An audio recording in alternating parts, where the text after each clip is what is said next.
At Sleep Outfitters Outlet, great sleep is a big deal. Save 40 to 60% every day on every Sealy, Stearns & Foster, and Tempur-Pedic. Queens as low as $249. Customer exchanges, closeouts, and floor samples. Inventory changes daily, so come in for your dream deal today. With no credit needed financing, expert advice, and up to 60% off retail, it's never been easier to get the sleep and savings you deserve. Go to sleepoutfittersoutlet.com for financing details and to find a store near you. For the ones who get it done, the most important part is the one you need now. And the best partner is the one who can deliver. That's why millions of maintenance and repair pros trust Grainger, because we have professional-grade supplies for every industry, even hard-to-find products. And we have same-day pickup and next-day delivery on most orders. But most importantly, we have an unwavering commitment to help keep you up and running. Call, click Grainger.com, or just stop by. Grainger, for the ones who get it done. A choice right now, between fear and love. It's just a rock. Out of the dark night of ignorance and into the shining light of truth. Expounding reality. A population of citizens capable of critical thinking. We don't see things as they are, we see them as we are. There's a level of reality where everything dissolves into an ocean of energy. We empower our experience by insisting on our authenticity. That's very profound. Very. Expanding reality. Welcome to Expanding Reality. I am your host, Brandon Thomas. On this incredibly cool episode, guys, we have Brian Vecchio and Marc Malone from America21 joining us to talk about the plan to withdraw from the lizard turd's desire of shitty global governments, also the focus on sovereignty and freedom, as well as the philosophy of fascism. Guys, this is an outstanding conversation. America21 and all the ways to find these gentlemen and their awesome plan to change the world and withdraw America from global governance is going to be located down in the show notes. Make sure that you guys check that thing out. As well, while you guys are down there, check out expandingrealitypodcast.com. That's where links to all the socials and everything else can be found. While you're over there as well, sign up to become an expansive insider. That is the best way to support the show. That's where all the bonus conversations can be located as well. Also, while you guys are over there, if you would like, this is a value for value system. So if you find this valuable, there is a link in the show description that reads support the mission, and that is the best way to get involved. All right, guys, so let's get to this incredibly amazing conversation with Brian Vecchio and Marc Malone. Damn, that one like hit, right? Brian even was like, fuck, man, we're taking notes. We're taking notes, gentlemen. I love it. Well, we're already rolling here. We're having a great time. Brian Vecchio and Marc Malone hanging out. We're going to talk America21, and we're going to save America from global governance. Gentlemen, it's good to see you. Thank you for your time. How are you? Thanks, Brendan. Good to have you. Good. I was going to say good to have you on, like it's my show. Well, I've already claimed your show, mate. It's actually, what I love about this, and you and I just met 5 minutes ago, and we're already hitting it off here. We're already best friends. What I love about this idea, though, and what you said, it sounds Freudian, but I don't think it is. I think it's more accurate than anything, because this is your show. We're all hanging out doing this together. I'm just a mirror to you. So this idea that we're all one, actually, you've just unintentionally embrace the shit out of it right here for us all. So thank you very much. That was incredible. So we'll start with you, Marc Malone. For the folks that don't know too much about you, man, if you don't mind, introduce yourself to the audience. Yeah, so my background is I'm a philosopher primarily, studied philosophy of science at Oxford a bit, didn't actually graduate, but did study, member of the Oxford Philosophical Society, worked in analytical science, data science, worked in academia, corporate world, but also was a touring musician for most of my adult life. Toured in a metal band. I started on trying to do the academic thing. And I was like, this is a bunch of bullshit. I'm going to go sing in a metal band, which is what I did. But then I kind of came back to it. And especially as this sort of world has gone the direction it's gone, I've gone even more into it as it's relevant for people that are on the side of the good, the true, and the beautiful to be in that world, because there's not much of it. So, for me, I started this organization primarily, obviously, to save America from global governance, to try to use the vehicles, the systems in place against those that are using it against us, in a nutshell. So I'm sure we'll get more into it, but that's basically the summary. Yeah, break it down from within. I love this idea, and I definitely want to talk to you about spiritualism and money, and we're going to get to that here in just a little bit. I've got it noted, but I could not agree with you more, man. Absolutely grateful that you're here. Brian, dude, you and I know each other. Actually, tell the folks how we know each other. I was just on with Mike at Dank last night. We were talking about who we know each other, our mutual friend, rest in peace, and also we threw you a shout out there because you're an amazing guy. So just introduce yourself for the audience, brother. Thank you, brother. Yeah, my name's Brian Vecchio. I've been an entrepreneur most of my life, primarily in the cannabis space. And within those years, 20 or so years, I kind of kept one foot in the conspiratorial UFO stuff, trying to figure out how the world works. And it brought me to Jordan Maxwell about 20 years ago. And we stayed friends. And that's how we initially got connected. We got him on the radio show. And, the last couple of years that he was staying with me, I started to get heavily involved in trying to figure out how I can be more active in the day-to-day things to help fight corruption and the kind of impeding doom that's coming around us in so many ways. People have this feeling of helplessness and not knowing what to do. So we tried to figure out really the best course of action and the best use of our time and energy. And one of those projects was Marc Malone. And coincidentally, I got connected to him with his number was supposed to be thrown out in the trash with Jordan. And luckily I saved it. And I said, no, it didn't have a name or anything. I said, let me call him and just make sure it's not somebody that we don't want to lose contact with. And then that's how we got in contact. So it was very serendipitous. And and after getting connected with him and listening to his story and his approach and his structure to fighting really corruption and globalism and the one world government, or this one world order that everyone calls, he has, I think, the best plan in play. And I still today haven't heard anybody that had a better one. So that's why we're here. Well, I'm excited about it. Love your work. Love your website here. It's very in-depth. Of course, gentlemen, I'll be linking this and all the ways to find you any other way that you would like as well. But I mean, a beautiful job, and you guys have your hearts in this, and you can tell. You can really feel the passion in it. Just speaking with you, like I said, Brian, we go back like 4 flats on a Cadillac here. And thank you again for what you did for allowing me the honor of having Mr. Maxwell on the show. I'm so grateful. You're the reason it happened. So thank you again. Yeah, so of course. Yeah. I'm really curious about this America 21. So, Mark, do you want to tell us about this, man? Yeah, so probably helpful if we go back to March of 2020, just to kind of go through a little bit of chronology. My son was born on March 12th, 2020, there was a 3-day window we saw the world change, which was March 11 to 13, right? 13 is where the lockdowns came in and all of that, but really began on March 11th. And my wife, who's a really good astrologer, would show this in the astrology that March 11th was the day the world changed. And that will never go back. Now, it could go better. Doesn't mean it's going to go necessarily worse, but it will never go back to before March 11, 2020. I say all that to say my son was born on the 12th. So he's got this New World Order energy baked into the cake forever, which is an interesting experience. But really, it's just a catalyst for change being good or bad, right? That's what that 3-day window is. So as this is all happening around me, I have a background in much of the truth and material as well as, of course, like these other disciplines. So when I saw that happening, I was like, this is it. They're making their big play. We all knew that a day like that was going to come at some point. We didn't know what the justification would be, but we knew something like that was finally going to come. Because if you're going to obviously create a new order of the world, you must eventually go from the invisible to the visible, right? You must go from shadow into light at some point. And that was it. So I say all that to give a bit of background. Now, over the course of those few months throughout 2020, I noticed that what we were seeing wasn't a new plan. It was called the Great Reset. But the Great Reset actually just had all the same makings of Agenda 21.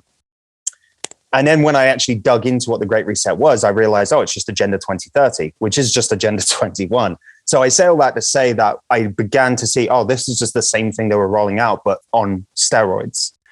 So then I realized, well, how would we hypothetically attack that if we were going to, right? Like, let's just say it's possible. We have to begin with the premise that it is possible to do. How would we? Put together the case. And actually, someone reached out to me I was on a mountain on the 29th of December, 2020 in Arizona. And I actually called to God and I asked God directly, what is it that you want me to do with this knowledge? And God's voice spoke through me. You could call it the Holy Spirit. That's what I would call it, but you could call it the collective unconscious, not unconscious, the infinite consciousness, whatever you want to call it. I think that that's just another label for the same thing that we talk about when we say the Holy Spirit, which is that which is good in everything, right? So that essence spoke through me, and it said to me, it's actually started.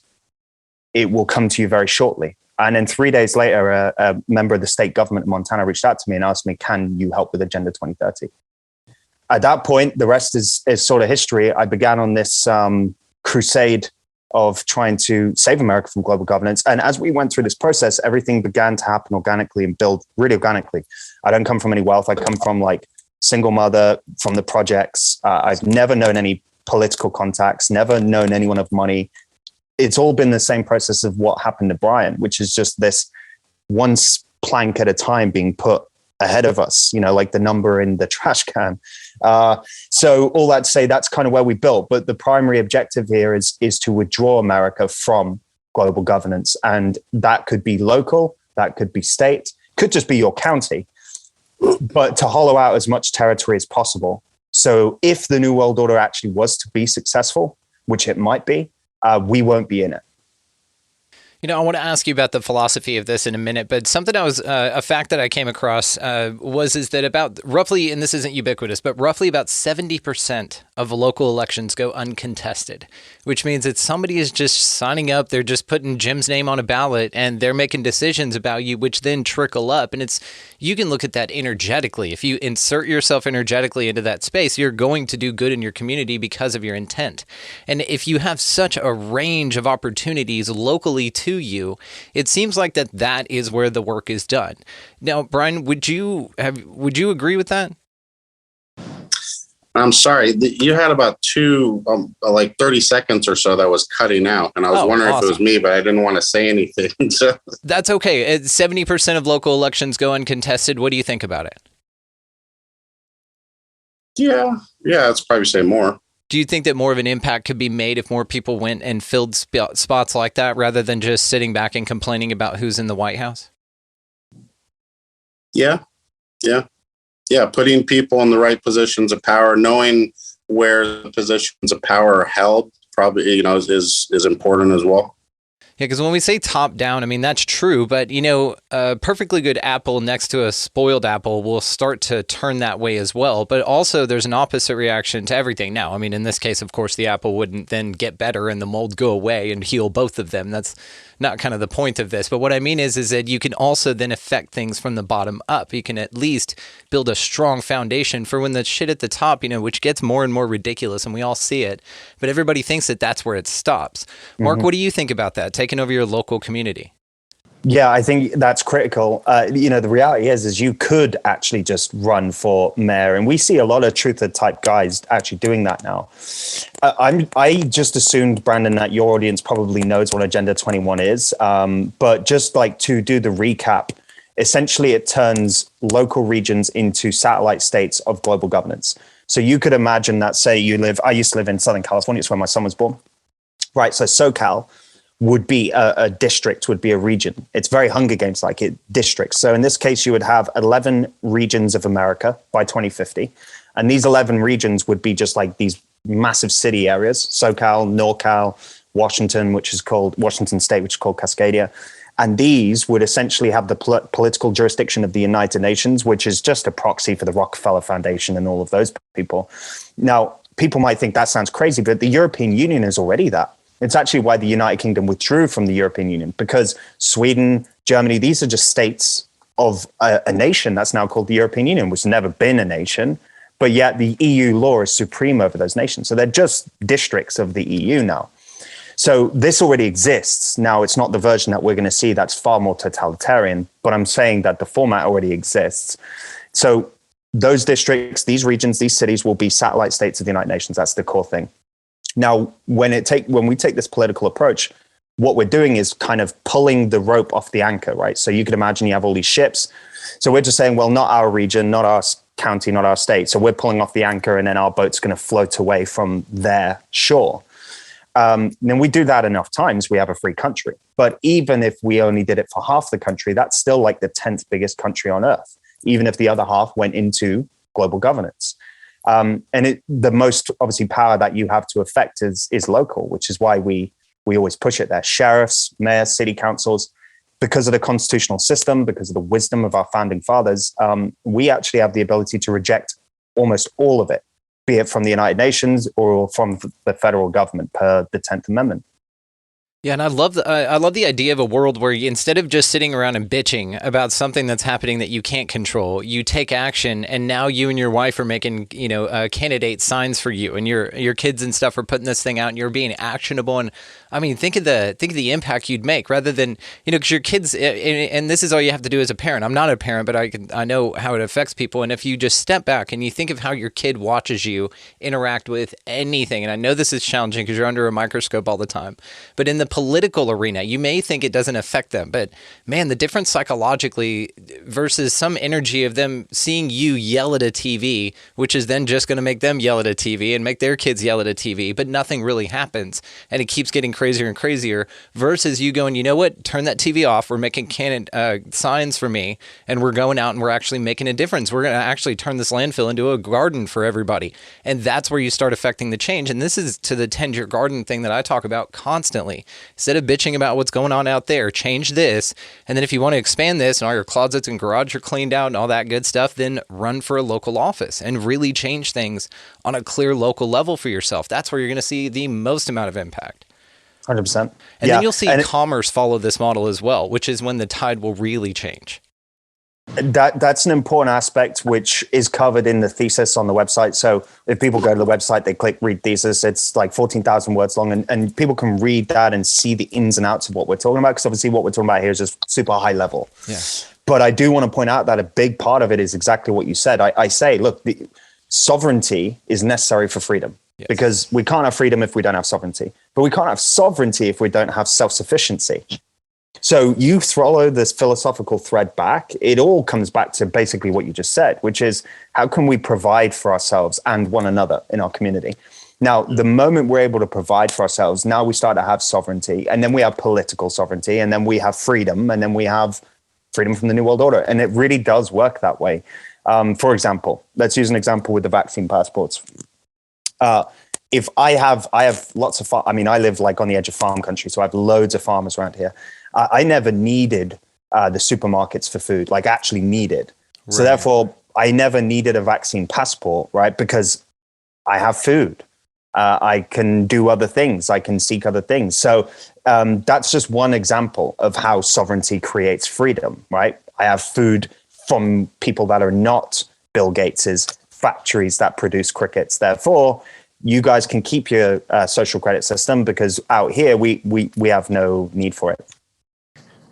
My wife and I took a drive out to a farm yesterday that she gets raw milk from, and we got to go see the cows and everything. It was so damn cool, man. And we just bought from them directly, and there's nobody there. There's a camera and shit, but you just get the milk, put the money in the box, smile, go pet some cows, and that's it. And it's this way. The wife and I, again, we'll go to butchers. We have land out here. We grow a little bit. We're not 100% off grid yet, but we're working our way towards that area. But yes, this sovereignty is what we're talking about here. So, Brian, what makes this so valuable to you? The concept of us breaking away from this system and really getting the word out to people about what's important. Really, I would say that it's not as much as important to me as vital to our success as living in a civilized and sovereign society. So for instance, like what Mark was saying, or what you were saying about milk, you have Amish farmers being raided by the federal government because of their practices and the things that they do. And so we're already starting to see kind of the end of sovereignty and the end of us being able to kind of govern ourselves and organize ourselves and have cooperatives and do things on our own and being outside of this corporate structure. Now, if this all goes to law and it starts to gain speed, Agenda 2030 will circumvent all those things and create these SOPs, these corporate SOPs that come down that everybody would have to abide by to, in their standards. So we all know, like the WHO, what they consider to be quote unquote healthy, those are the guidelines that are going to be coming down in our daily lives and our business dealings as well. So that's what is not only important, it's vital for us to be able to keep our freedom. If we don't do this over time, it's going to become like Europe, where they govern over every single aspect of their lives. So yeah, but they have free healthcare, and you only need 6 months with a broken arm to get it fixed. But there they do you it for go. free. Sounds enticing, right?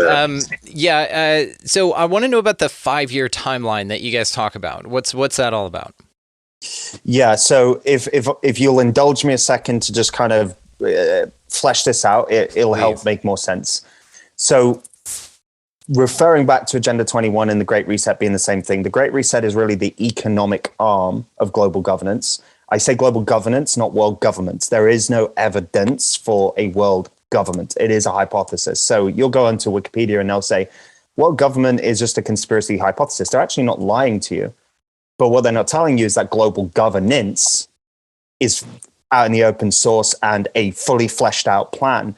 Now, why that's important. And law. Yeah, and one of the things to mention on this cases. too is how they do this fuckery is they change the verbiage as so you can't search it. So one of the great examples we've talked about on the show before is they changed UFO in official reports to UAP and that was before anybody knew it was called unidentified aerial phenomena now. And so then they were searching for UFOs, they couldn't find it. Well, everything was under UAPs, but it was right there in your face. But they just changed the way that it was searchable for you. So yeah, it's fuckery, man. Yeah, and I talk about this in the thesis too. The linguistic control. So for example, and I don't want to derail too much, we'll come back to the timeline and that, but this is actually really relevant. The linguistic control, for example, love. So where love is now permit everything no matter how bad it is. Love now means I should allow convicted pedophiles dressed up a certain way to dance around my children, which does happen in this country. I know that can be a bit of a quote right-wing trope, but it does happen. I've seen the evidence. So the point that I'm making is love now means permit everything. When love used to mean linguistically, I want the best for you. That's what love means. If I love you, I want the best for you, and I want to help you. So that slight shift on love has changed a lot about how we perceive our culture, how I treat my neighbor. So I think that it's really critical, the control of language. And as it relates to world government versus global governance, it's extremely important because global governance doesn't require government specifically. When we look at 2020, we saw this. Who had more control over the politics of the country? Anthony Fauci or Trump? Well, Anthony Fauci, and he's not elected. So governance doesn't require elections. It doesn't require a constitutional system. And again, the European Union has a commission that makes the laws who's not elected already. So this is why governance is important. BlackRock now have more power than, say, a state government. That's governance. They now model what the rules should be. And we can talk about that through like the social credit system, ESG. So the 5-year timeline is based upon what their actual milestones are. So for example, Agenda 21 is the 21st century agenda for global governance, right? By 2050, we want a new world order. By 2030, we want most of the goals achieved, right? So we want most of this achieved by 2030. The first milestone year was 2020. Well, we saw how that turned out. The second one is 2025, the next one being 2030. So I think for many reasons, also including the return of Trump by January 2025, I think it's going to be really difficult to get things done, especially with the scale and speed that everything is happening. The other problem is right now we're seeing a lot of support in conservative areas that don't like globalism, which I foresee will really slow down when Trump comes back in, because they're like, oh, our guy's back, we're safe now. And whether Trump's on our side or not, it doesn't matter. It's the fact that the heart of the problem won't be solved. So that combined with the carbon credit system and the social credit system and all of that, 2025 is pretty much our deadline to get most of this done. It's a short timeline. How do you feel you're doing? Well, we're doing pretty well, but definitely not close to where we need to be.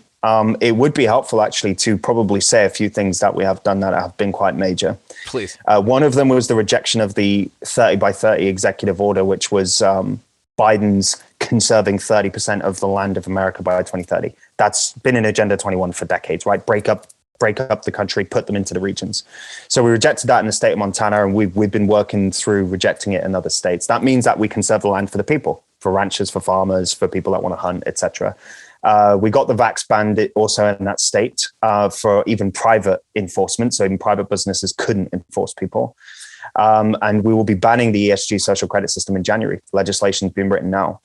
Once that's done, we'll be able to replicate and scale across the country. Because the proof of concept, the first place is the really difficult one. So it's like building an iPhone.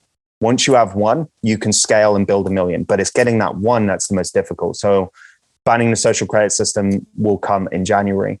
But we also have attorney generals like in places like Missouri rejecting BlackRock and rejecting ESG and all the money that they're using to buy up things. So we're seeing quite a lot of change. It's really positive.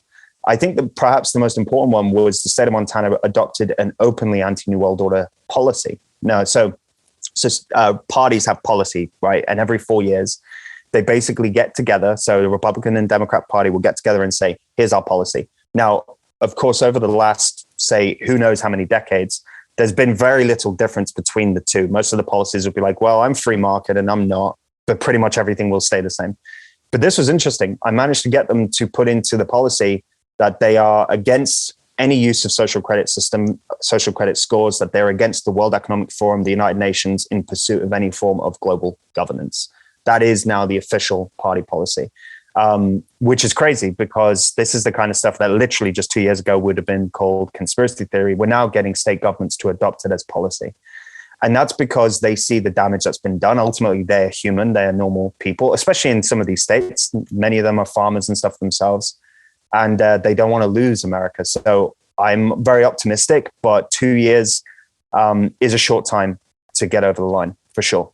Yeah. Well, you're doing a hell of a job, man. So congratulations. I'm grateful we've connected. And it does feel like you guys are ahead of the curve on a couple of things. So I think it's awesome. I think you should also work on slipping in things like your robots can't eat our kids, and you get money for laser beam infractions from UFOs, because you put in there a policy about something horrific, some Philip K. Dick shit that's not even out yet, but it is in examples in other countries. But you're saying, hey, by the way, that shit you're doing over there, go ahead and shut it down. It's not going to make it past this border before it even reaches our soil. So I think that this like is chemtrailing, awesome. That would be one of the first ones we want to do after we start getting stuff done. That's a good point. Can you do that state by state? Wouldn't they have to admit it first? Yeah. No, most of them know what's going on. Yeah. So how would you go about that? Now, I don't mean to splinter too far on this. I know we're on kind of a time. Yeah, exactly. But just curious, just for that example, how have you done this then with the policies that you guys have done state by state and been so successful at rallying so many people? This holiday season, you might be looking for nutritious, convenient meals to keep you energized on jam-packed days. Factor, America's #1 ready-to-eat meal delivery service, can help you fuel up for brekkie, lunch, or dinner with chef-prepared, dietitian-approved, ready-to-eat meals delivered straight to your door. They just drop them at your door, people. You'll save time and eat well. You'll stay on track with your healthy lifestyle while taking all of your holiday to-dos in stride with good meals in the tum-tum. If you're too busy with all this stuff, these meals are easy to get done. They taste great. All you've got to do is head over to factormeals.com/expandingreality50 and use code expandingreality50 to get 50% off. That's code expandingreality50 at factormeals.com/expandingreality50 to get 50% off. Well, the key thing here is by reminding the people how the law actually works and how the government system in the United States actually works, which is unique. Each state essentially is a sovereign republic in this country, right? So that's the purpose. The purpose is one union. The federal government is just supposed to do the outer country stuff, facilitating trade with the rest of the world, borders and military basic stuff. The states really have, per the Bill of Rights, per the 10th Amendment, and per the 9th Amendment, for us as individuals, have all the rights. So this, as long as the state isn't inhibiting your natural rights, as long as the state isn't inhibiting your right to religion, speech, guns, privacy, property, the states can do what they want. So in this case, what it would be, it's kind of funny, kind of ironic, but it would be like a no-fly zone like Ukraine has. Yes. So the state would have to set up a version of that, right? So the state would say no-fly zone. Go ahead, Brian. The reason why this clicked really easy for me too, being in the cannabis industry, we did that 10th Amendment states' rights fight on, saying screw you to the federal government. We're going to be able to serve, terminally ill patients in these hospices that we're seeing surviving with cannabis. We want to help them. And that's how we push the federal government out away from, their jurisdiction of what they thought they had over the state. And so when his plan came up, it was a no-brainer for me. And so while everybody's sitting there complaining and focusing on the next president, when Trump gets in, he's going to save us, or Congress or whoever is going to solve this problem for us, really the power is in each one of our states. And all we have to do is talk to one or two people and they make it happen. State senator or the governor of your state, that's all you need to be able to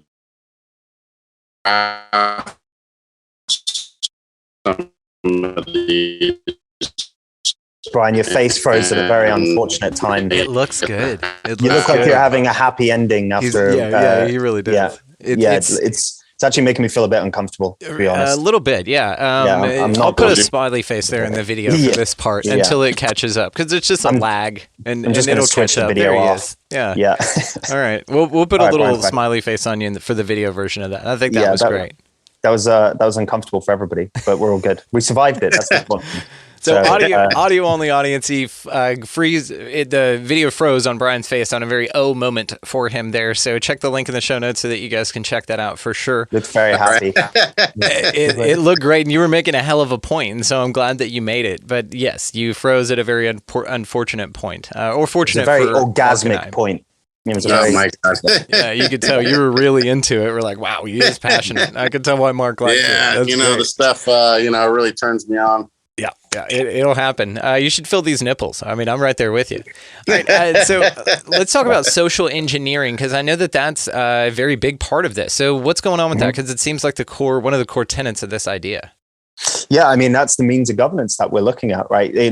We get caught up a lot in the labels, and sometimes that's not helpful, but sometimes it is important for us to know what the enemy, the animal that we're dealing with, the monster, I should say, because I actually like animals, the monster we're dealing with. And in this particular case, a lot of people say fascism, communism, and it's actually merging of all. So that's why everything is kind of like, people are like, I don't know what's going on. It's because it's new. It's called technocracy. So in this particular case, we're looking at the three systems. There's only three political systems that have been created since the Enlightenment. So since the Enlightenment, we've got liberalism and capitalism. That's the same system. We've had fascism and communism. That's it. Those are really the three systems.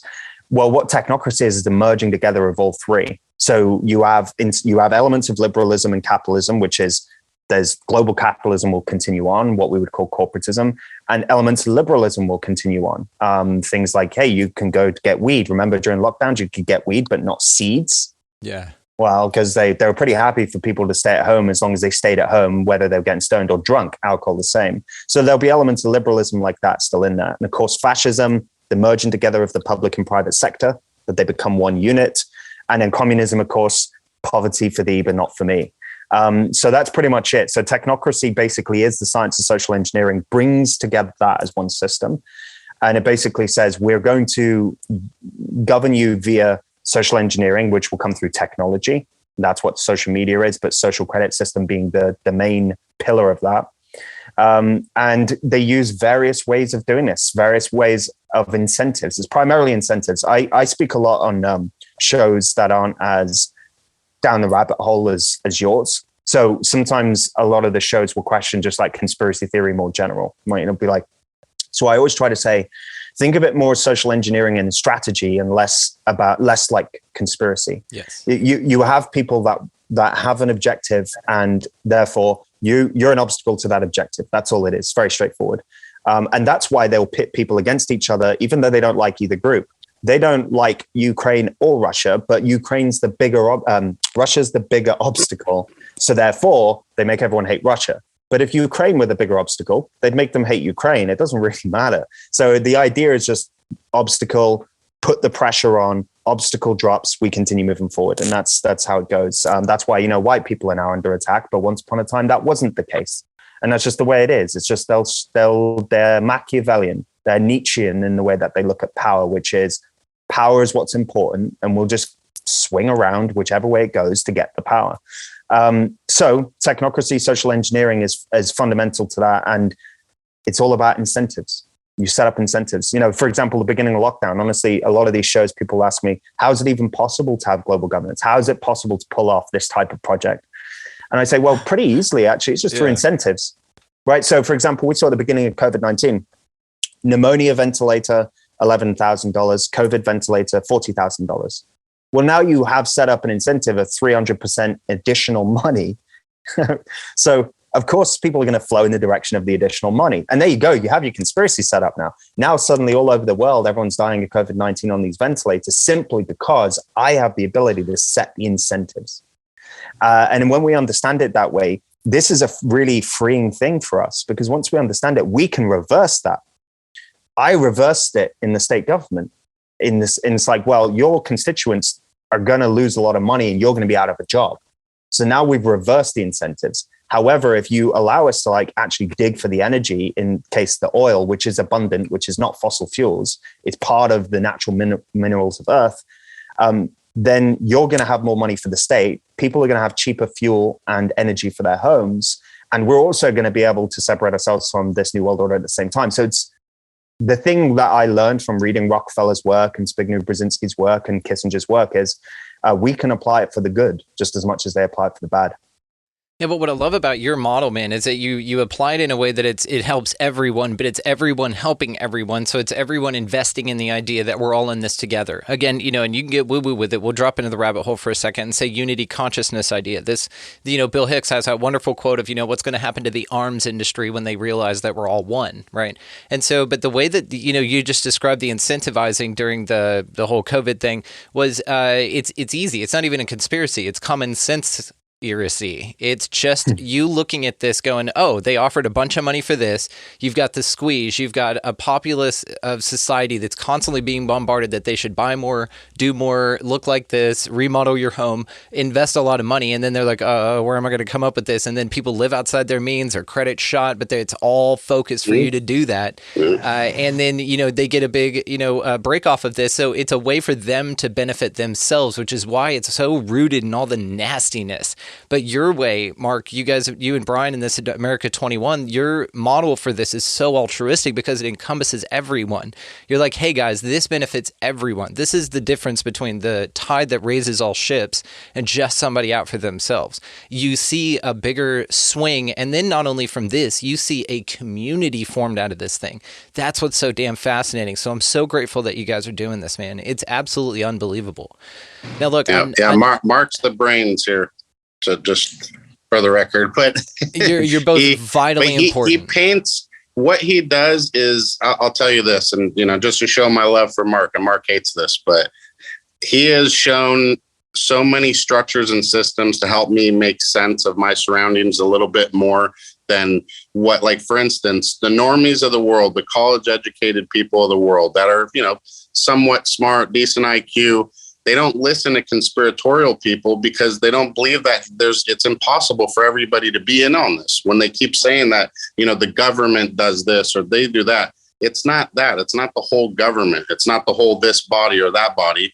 It's what Mark said, these incentives, bringing them in. And that's how it makes it seem like, you know, the conspiracy starts, but it's still not even connected. And none of these people understand how it's connected. They're just going along with their lives, doing what they're doing, trying to make their money where they can. And they're in on the conspiracy. And it makes it seem like they're in on it when they're not really. But they are. If that makes sense. Yeah, because they're passive, but they're passive for the right. You know, you can empathize, man, because we've all been there. Now, it's really hard. This is difficult twofold. I mean, it's a difficult a millionfold once you get further down the line. But really, it's you admitting that you've been lied to. So you're in a level. There's an ego in this because you're like, fuck. You know, there's some pride in it. Like, how did I not see it before? Because it becomes so damn obvious. But if you can forgive yourself for that, because we all experience this, then you get to the level of you're like, well, shit. Now I'm out here on my own, and I got to wake everybody up. But you're around a fuckload of people that don't want to be woken up, man. They're the ciphers in the matrix. They just want to be reinserted. They're happy with it. The things going on, it takes so much discipline to research and such an open mind and so much insight and critical thinking that you can't ask the 80% of people who've been conditioned to be in this brainwave state to do any of that research. And so therefore, it's just so convoluted to them. They can't do it. They can tell you who started for the 49ers in 64 at center, but they can't tell you, when the last time. Yeah, that's crazy. When we listen to our friends and all the endless sports data that they have in their heads, and they have no. It's like if you could memorize your soil type and what, grows sustainably in your area, and how to rotate a quarter acre into crops as well as you can memorize baseball stats or something like that. You know what I mean? But this is where I'd like to take this, because I know we're on a time crunch here. So Mark, I'm going to throw this one to you first. Now let's get a little philosophical with it, because this is what we love. We do in the what ifs. I don't plant my flag anywhere. Feel free to please speculate wildly. What do you think, psychologically, philosophically is going on here when we zoom out and just look at it? So I think I look at things as a multi-layered approach. Often people are actually saying the same thing at different layers of analysis. So for example, let's try to think of it in this incentives, when it begins as an incentive. So in this case, we have, let's say I have an option to do a thing because I'm going to get one or two things. The incentives are only ever really two, money or adoration, popularity.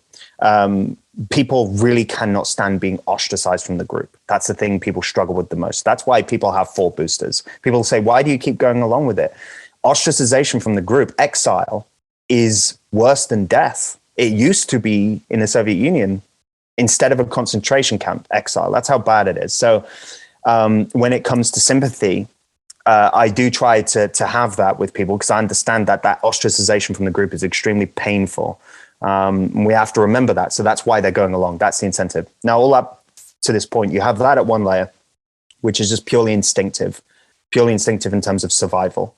And then you could bring in another layer where you have these cultural programs that are in the subconscious mind. You could bring in a Adler or a Freudian aspect, where in the back of my mind, I've seen a billboard 20 different times that this woman looks this way.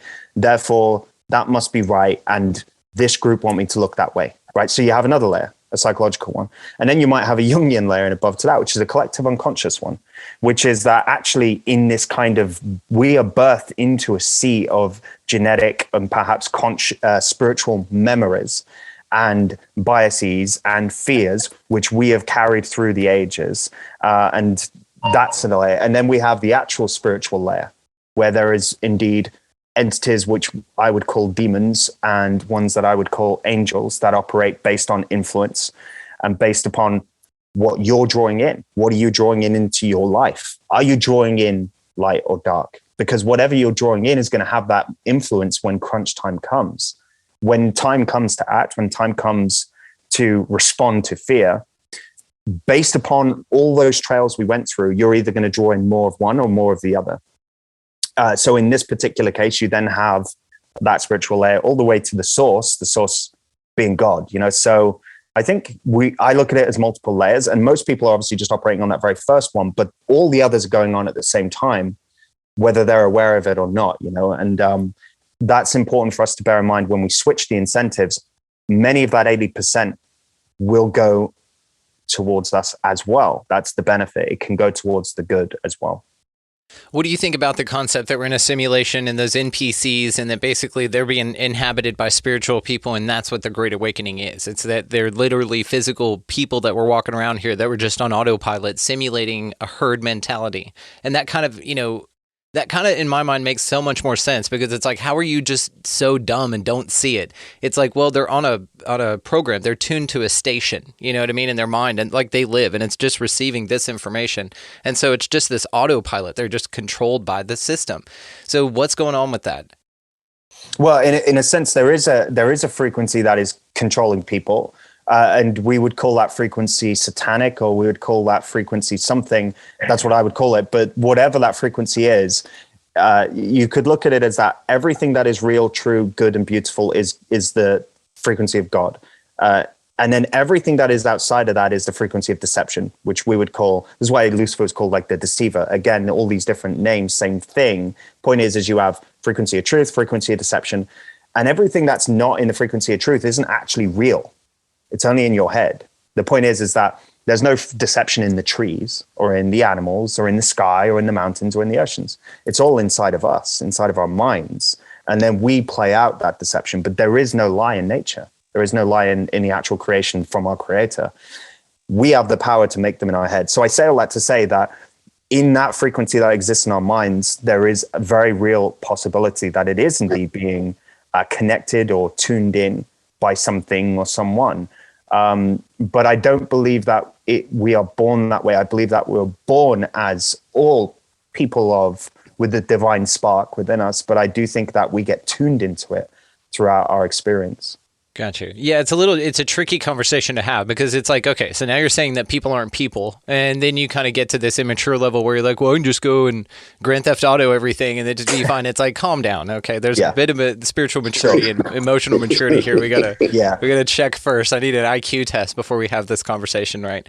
Well, Brian, I want to know, man, what gets you out of bed in the morning besides that sweet, sweet jazz cabbage, man?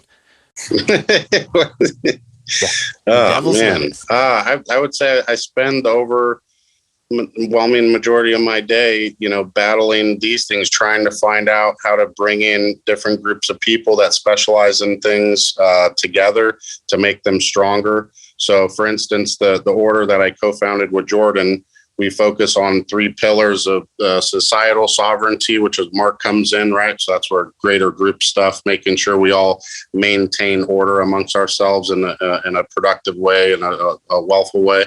And then individual sovereignty, where we deal with, each individual affairs and their family affairs, whether it be their trust accounts or assets and how they interact with the world. And then esoteric finance, which is my favorite part now, which is understanding the banking system and how we can, have a seat at the table. I won't say a lot right now because it's a lot in the making, but it's working to help support us in the future so they can't bankrupt the nation and bankrupt us in the future. And we're going to be educating people of all these things that we're bringing forth and all these different experts and teachers. So that's what I focus on, just kind of wrangling in all the right people to the group to make it, solid and make sense. Yeah, I love it. And we didn't even really get to the spiritualism and money, but I think it's a psyop. Just to kind of summarize here, I think it's a psyop that you shouldn't be spiritual and be, rich or whatever. Have the energetic means here to affect a massive amount of change in the physical reality, and that's what money does. And I think that people have been led astray to think that it's evil and to think that it's horrible, even though your thought about it is actually why that there's a controlling interest in these people who do horrific things to children, to our planet, to everything. And so if that mindset changes, I think that a lot of good could be done. And that's kind of my take on that. I would like to just add something to that, Brian, said and that you were just saying there, Brandon, because it actually plays to the bigger point of what we've just been talking about the whole time, which is, if you leave a vacuum open, the vacuum doesn't disappear. Actually, it gets filled more by the monster that we are fighting. And this is the primary thing that gets levied at me. People say, you're awake. Why are you involved in politics? And that's why I explain to them. I say, look, I'm not talking about Washington, D.C. I'm not crazy. I'm not going to go into D.C. and say I can change it, right? That's obvious. But at the state and local levels, it's a vacuum. And the reason it's been filled by our enemy is because we abandoned it. Yes. Because we went to look at sports and all these things that we talked about. We left it. They consumed it. Now, it applies very much to money too. If we, and it applies to academia and everything. If we take ourselves out and we say we don't need any money, then we can't affect as much change. And that applies also to if we take ourselves out of the sciences and out of law. Right, we actually need more of our guys and gals in these things, not less, because otherwise the enemy takes all of that space. Yeah, it's the idea that you just need to work on this local level, and that's why I find you so legit. It's because you don't have the hubris to go be like, we're gonna wheel guillotines down, the Capitol and do this thing right. It's just there's a because it won't work. That's right there. Well, Right. I agree with you that it won't work. And there's this though level of maturity that you gentlemen are at with this that I really respect, man. And I absolutely adore again that we've connected, brothers. I just find this so fascinating, and I'm definitely going to have you back on because we're going to need to get updated. And any way to be actionable is something that we're very interested in here. We know this is a participatory universe, so I'm going to be linking all of the ways to find you guys. I wanted to leave you on one quick thing, and I'm just going to give you gentlemen the last word on this. Just an idea, a thought, and it's something I've been thinking about lately. I wanted to bounce off of y'all. So I've been zooming out with this idea that this is an energetic system, that your energy is what's really up for grabs and in exchange here, or your soul, or your spirit, or your chi, or your prana, whatever you want to call it. And the things out there, especially the things like Agenda 2030 and the things meant to scare the shit out of you, are just that. They're just haunted house attractions. They're meant to scare the shit out of you. Perhaps they happen, perhaps they don't. But what the real thing I think is the foreplay. It's the energy getting up to it and everybody pouring their worry and their woes and everything into it. So the point I'm making here, one of the things I've been doing is I've been taking about 5 to 15 minutes a day, not a huge commitment. You can do this while you're taking a shit if you'd like. And you basically just close your eyes or just sit there or however you want to do it. And basically you project open heart that all of the things in this reality are on their highest timeline, and that you wish them consciousness, and you wish that they would just get it and wake up and understand. It's not a delusional, wishful thinking kind of thing. It's a real, sincere, you see all of these people, lizard, turd, or not, as babies at one time, and that they all had moms, and they all stubbed their little knee. Even Klaus Schwab, he got a little boo-boo, and that he was, given Wiener Schnitzel or chocolate or something like that, and then a scrotum shaving to help his woes. But, it's this idea of just sending good out, yes, being actionable, and yes, tending our garden, yes, doing all of the things that we've discussed here today. And again, I can't appreciate what you're doing enough, but also perhaps there's an intent element to this that we can control. And maybe you're sitting down for 5 minutes a day and just going, you know what, at least I'm just going to shut off my worry about it and put good energy into it and heartfelt consciousness spreading energy into it. What do you guys think of that? Brian, do you want to go first? Yeah, I believe, love can be measured, fear can be measured. We already know this, right? The actual frequency itself is, 528 hertz, something like that. And, the elite have known this for a long time. And that's actually how they have centers around the world that measure this. And that's when they know when to push harder or to back off. They know when the tipping point of people are about to lose it. And so that's how they kind of measure things. So I know that's there in the scientific, explanation of it. So it would only make sense that if you could have those thoughts, being optimistic and being positive, of course, is a very powerful thing. It's a very important thing. It's important for the health of your body and the well-being of everybody. And we need it more today than ever. Because when you look out in the world, it's not hopeful when you have conversations with most people. So that's why we do the work we do, stick our head down, and we feel like we have the best solutions to get this done, and then, keep on trucking. Beautiful. Yeah. I think it's a really important point, not to get pulled into despair or into fear. There's many reasons for this. One, because the world does somewhat shape up based upon your intention. And that really is true. And intention being different to thought, right? Like once we start to intend something to be a way, even if it isn't a call and response from something spiritual, just by the nature of planting that seed in ourselves, in our subconscious, we begin then. Carl Jung said, many people will play out unconscious behaviors and call it fate. So over time, we will start to play that out. So that's one aspect. But also we have to remember that ultimately this is actually a gift that we have been given, which is we get to be the people that stand against the most horrific, psychopathic, satanic, powerful people that humanity has ever faced. And we get to be the people in this time to push that back. That's a gift. We should be really grateful for that. That is something that most people will never have in their lifetimes that we have been given. And what greater honor or privilege could we have than to be the people that get to do that? And that's what keeps me going every day. Even if sometimes I do worry about cyber attacks, which we get sometimes, or the CIA knocking on the door. I have to remember that ultimately it's all a gift.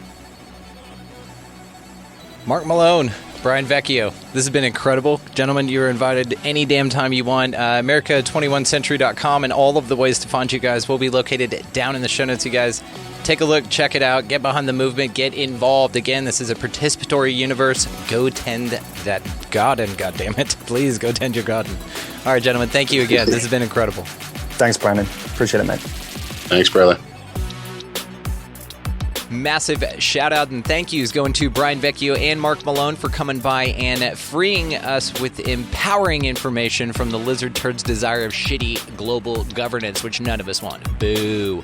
So check the show notes down there for America21, guys. That is a wonderful way to be actionable in tending your garden and be empowered with information. They have tons of information that you're just going to be so confident in the learning of. So definitely check that out, located in the show notes. In the very same show notes as all of our resource links. They're incredible, so make sure that you guys check that out. They are all there to support you. As well, in this very same show description, you can find also expandingrealitypodcast.com. That is our central mothership. That's our hub. So definitely check that thing out and get signed up with just a free login. There's just a way to go over there and say, hey, yeah, we support what you're doing. And that's a wonderful way. Also, if you do want to support, you really want to step your game up here, sign up to become an Expansive Insider. That's where all the bonus stuff is. You get a bunch of really cool conversations that don't go anywhere else. They're all located exactly there. That premium content isn't on Rockfin or anything else. It's only right there. That is a wonderful way to support the show. Also, and finally, this is a value for value model. So if you find it valuable, please support the mission. That is a link located down there as well. All right, guys, go out into this incredibly beautiful, mysterious place, whatever the hell this thing is, and down with the lizard turds and global governance. No, thank you. Also, be nice to everybody that you come across, buy somebody in line a coffee or a meal around you to really step your game up. If nothing else, get out of the left-hand lane if you've got somebody behind you wanting to pass. And, of course, above all and anything else, guys, go out into this mysteriously amazing and beautiful and wonderful, crazy-ass place, whatever the hell this thing is. And y'all just be good to one another.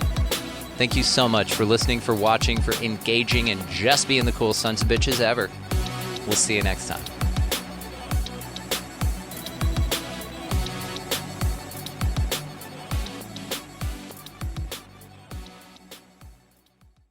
Sometimes during Christmas, something magical happens. Hey, Cricket customers. The Max with Ads plan is included with the Cricket $60 unlimited plan at no additional cost. And this holiday season, Max is the one to watch when you're feeling festive. Son of a nutcracker! Cozy up to all the holiday classics, like Elf, 8-Bit Christmas, and the Harry Potter 8-film collection. Just log in with your Cricket username and password to experience Max on all your favorite devices. Phone plan streams and standard definition. Programming subject to change. Fees, terms, and restrictions apply. See cricketwireless.com for details. At Sleep Outfitters Outlet, great sleep is a big deal. Save 40 to 60% every day on every Sealy, Stearns & Foster, and Tempur-Pedic. Queens as low as $249. Customer exchanges, closeouts, and floor samples. Inventory changes daily, so come in for your dream deal today. With no credit-needed financing, expert advice, and up to 60% off retail, it's never been easier to get the sleep and savings you deserve. Go to sleepoutfittersoutlet.com for financing details and to find a store near you.